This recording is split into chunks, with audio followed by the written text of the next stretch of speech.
Today we are going to explore south of Daytona Beach. Yesterday we went out in the Tiger Bay State Park and saw this area and went on a hike. And today we are going down to the Ponce Inlet, and we are traveling down on the South Atlantic Avenue, and we're going to see the tallest lighthouse in Florida, the Ponce de Leon Inlet Lighthouse.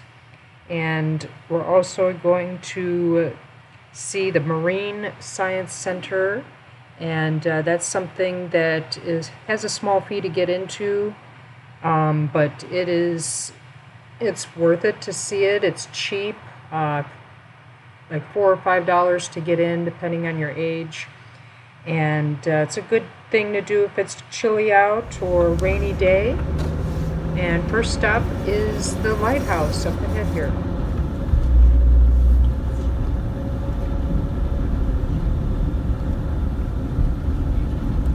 There's the lighthouse.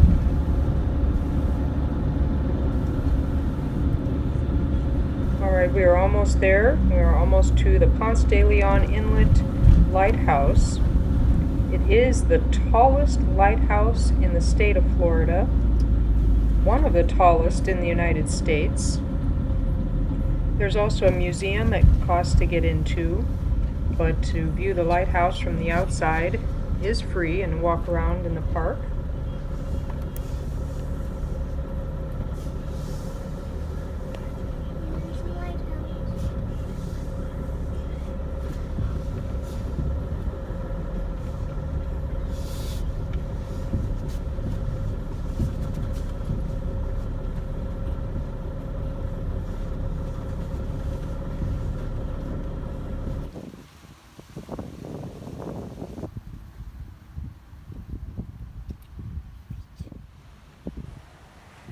This lighthouse is made out of a red brick.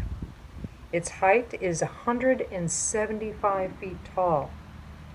Construction was started in 1835.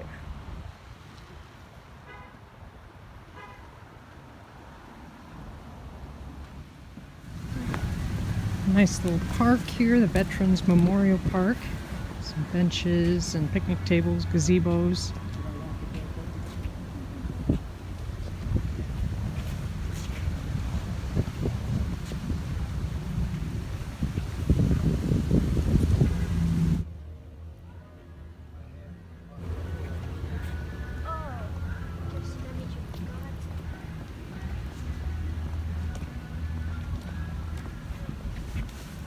This lighthouse is situated on the Ponce Inlet, where the Halifax River and Indian Rivers flow into the Atlantic Ocean.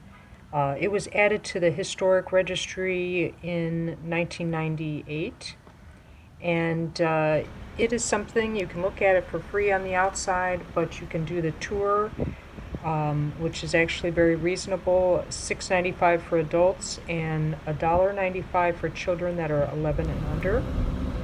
And it's open year-round. You can get a really good view from up at the top and look at the buildings and their museum, or you can just stroll around outside and take pictures from the outside for free. Now we are kind of behind the lighthouse. We still can see it, but we are at the edge of the Halifax River here. I'm going to turn around out of this parking lot before we go up to this Marine Science Center. Alright, so here is where we came in the lighthouse, and we're driving around on the South Peninsula Drive down at the very bottom by the Halifax River. And now we're going to head over here where you can park, and there's lots of trails and the Marine Science Center. See there? He's there. He's right here. We just went back up behind him. He's peeking at us. Oh, there he goes. He was peeking at us. Hey! Hey, little squirrely.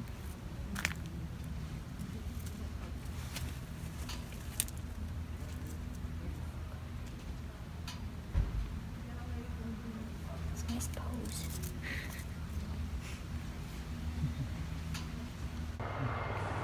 We're going to take a quick walk down this nature trail to the observation tower before we go inside the Marine Science Center.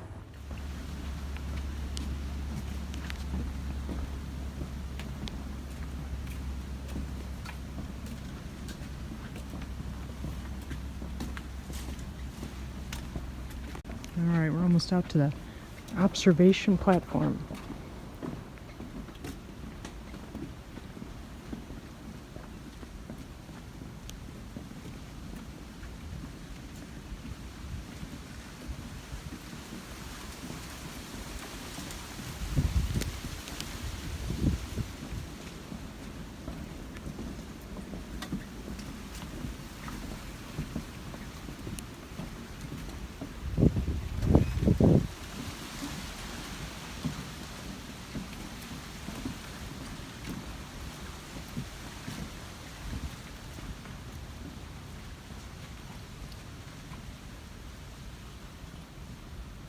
That's a big parking lot, isn't it?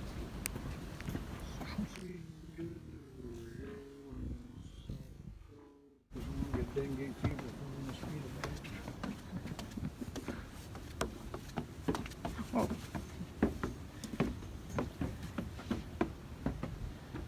Ooh, look at the view.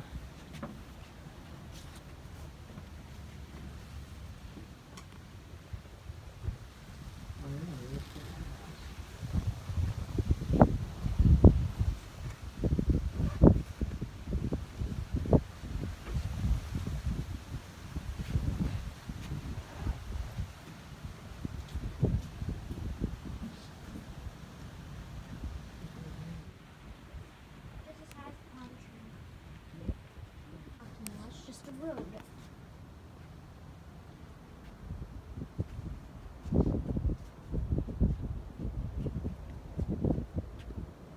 All right, the Atlantic Ocean is out that way, and if you turn back inland, you can see how close we are to that lighthouse.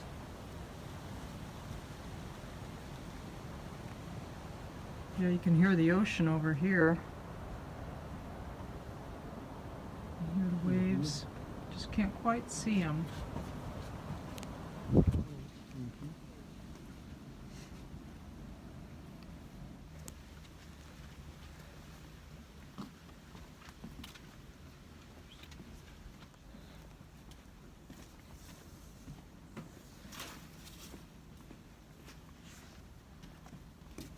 All right, we're at the Marine Science Center, and they're open every day except for Monday, and you can see the rates here, which are really affordable. And we decided to pick one pay thing to do each day, but cheap thing. And it's cold outside and windy, so we decided this would be a good one that's inside. And we're going to take a look inside and see what they have going on.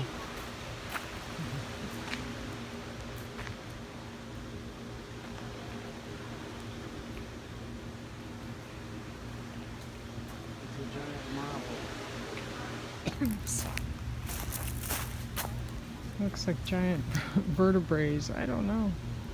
There's a little butterfly garden.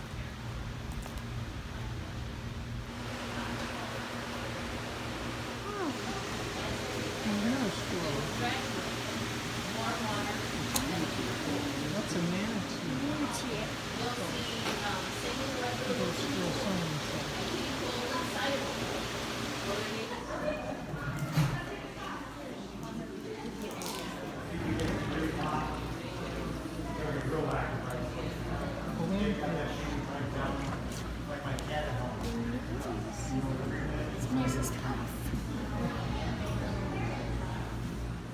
Whoa, is that real?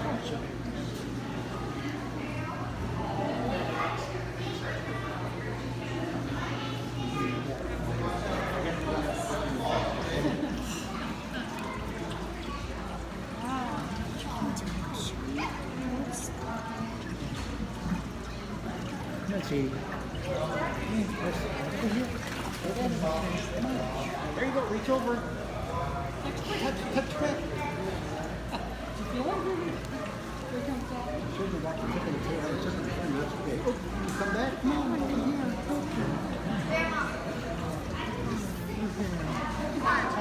That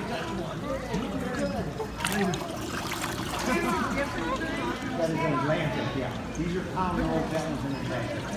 Nature who lives on the bottom.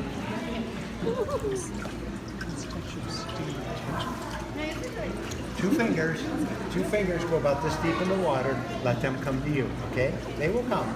You just have to be patient. Push your sleeve up. Another thing you could do is go in the tank. No?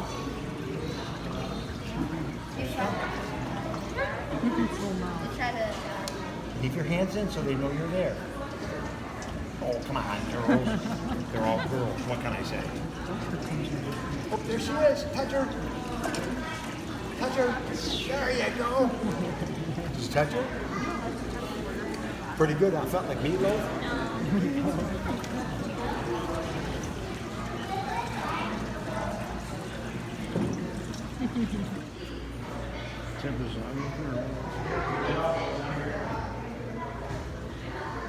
It's pretty big.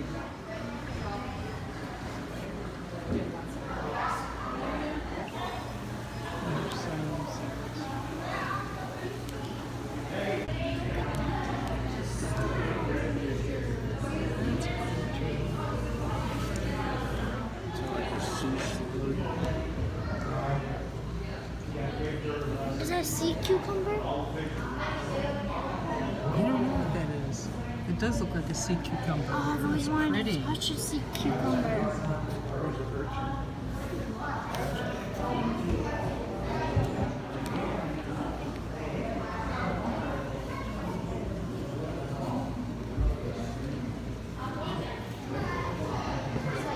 That's just like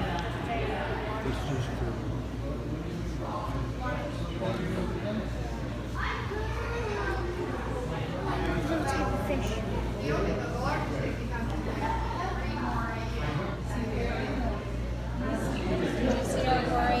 Yeah, he's right there. Yeah. He's 4 feet long. Wow. So if you go on the other side, you can actually see the end backside of the. I can't see them. Look at that little guy.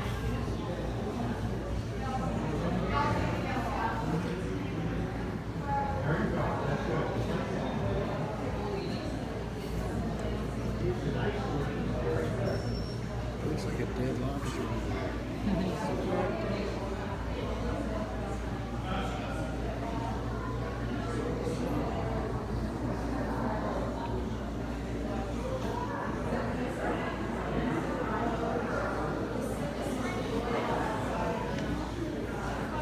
I can see some of the procedures they do.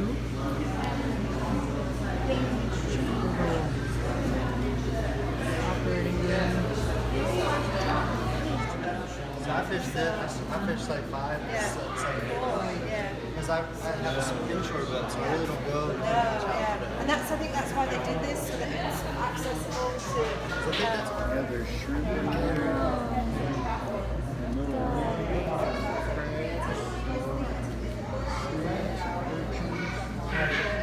Look at that one back there. There's 2 of them back there. And 3.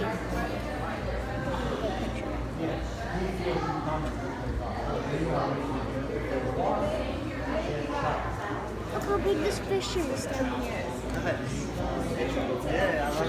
The triple tail has gotten so big. We actually have. That's a slipper lobster, isn't it cool? Yes. And then did you feel the? This is This one is. Feel that. Feel how amazing it is. So it's a big sea snail, and he actually takes his body or his stomach foot, and he'll shine his shell with it. This one is the. Oh my goodness! Now my brain's gone. I'll remember it in a minute. We've got sponge crabs in there. We've got the pencil urchins, and the little peppermint shrimp is here. This one is a banded coral shrimp. Very cool. Do you want to feel one of the? So whenever you see a creature like this, you never want to grab it straight away because it's got all these little tubular sucker feet, and you'd like pull them off. So you just kind of hold him and then let him release it, and then oh hello, when he's releasing. So this one is a pincushion urchin. Go ahead and you can touch it. And they put things on their bodies to protect themselves. It might be from the sunshine, or these little creatures might be helping him with all the little bits of things that have fallen onto him, like the detritus from other creatures. So he'll clean him. And look at this. Check this out. That's the mouth right there. And that's small. Yeah. So you want creatures like this in cowrie snail, that's what it's called, the cowrie snail. You want creatures like this in the environment because they're cleaners, so they clean up the environment. Feel that one. That one's the pencil urchin. Isn't that cool? And you notice I'm keeping him in the water because these guys breathe underwater. So you know, if you take him out, hold your breath. As soon as you can't hold your breath anymore, you know you've had him out too long. So that's kind of a good rule of thumb. And you always want to have wet hands because creatures like fish, have you ever felt a fish and it's slimy? They have a mucus all over the body. It's like snot, and it's and it basically it's for, say this word, osmoregulation. Regulation. You have got water in your body, right? I've got water in my body. To have a healthy body, we need a good balance of water. So if the eel has a really thick, slimy mucus coating, less water's going in. But when he needs more water, he has less of a slime on him, and so more water goes in because it regulates how much goes in. Osmoregulation. Isn't that cool? Yeah. Look how pretty it is.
In the turtle area.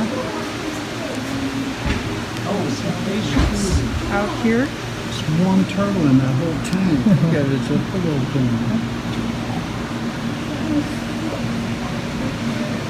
This is where they rehab turtles that have been injured in all these different tanks before they release them. Oh my God, it's huge.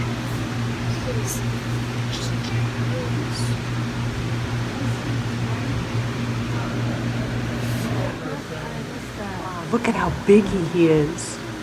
He's even got barnacles growing on his back. They almost got it too narrow to bring a turtle in. It's weird. There's a forklift maybe coming in, you know.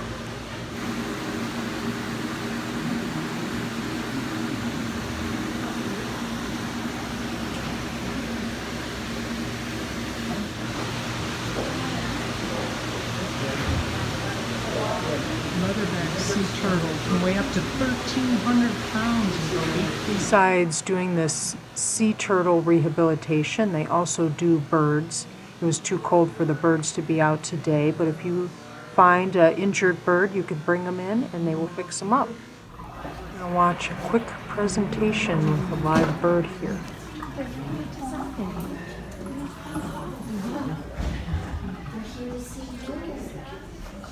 Sam's such a handsome boy. So this is Alfred. We call him Alfred Hudson Hawk. He is a red-shouldered hawk. He is a little over 2 years old. And the reason he is here on the other side is much bigger than it is over here. Okay, so he's blind. So the mom and dad knew.